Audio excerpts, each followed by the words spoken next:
Hello everyone, welcome to our own channel Vocab with Atrix here.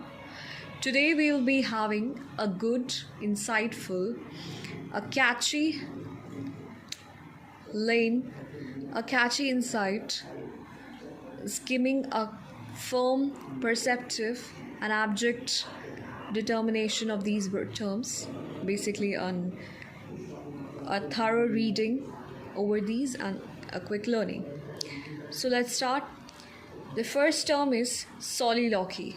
Soliloquy.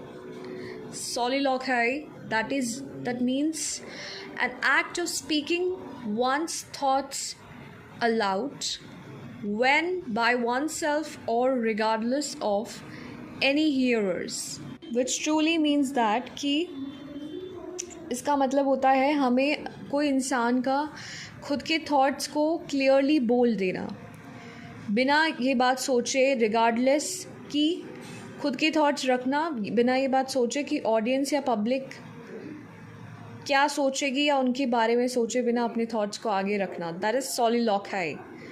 Soliloquy, surreptitious, done in a secret way, typically so as to avoid being noticed. Synonyms are stealthy, secretive, covert, deceptive, अंडरहैंडेड, यानी कि चीज़ें under the table करना, जैसे कि conspire करना, conspiracy करना, done in a secret way.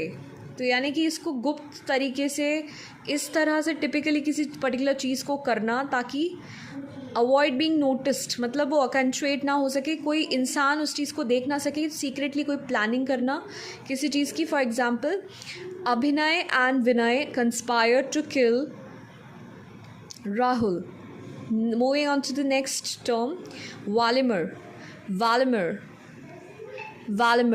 A quiet pride of knowing you survived something without becoming cruel, loud or bitter.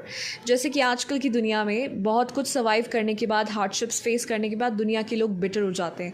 That is not the thing. जब वैलिमर आप बनते हो, काइवालरस रूप में आप बिल्कुल काइंड हार्टेड रहते हो या अपने आप को फर्मली आप मैनेज करके when you are not cruel, ज़्यादा तेज़ या फिर आप कड़वे नहीं बन जाते हो. That is वैलिमर.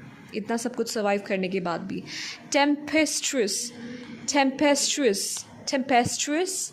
characterized by sudden uncontrolled strong emotions or actions. यानी कि कोई ऐसी चीज़ करना जो बिल्कुल ऐसा लगे कि वो इंसान आउट ऑफ कंट्रोल होके अपने टेम्प्ट होके, यानी कि बहक के वो चीज़ कर रहा है. Stumped, puzzled or at a loss for what to do or think.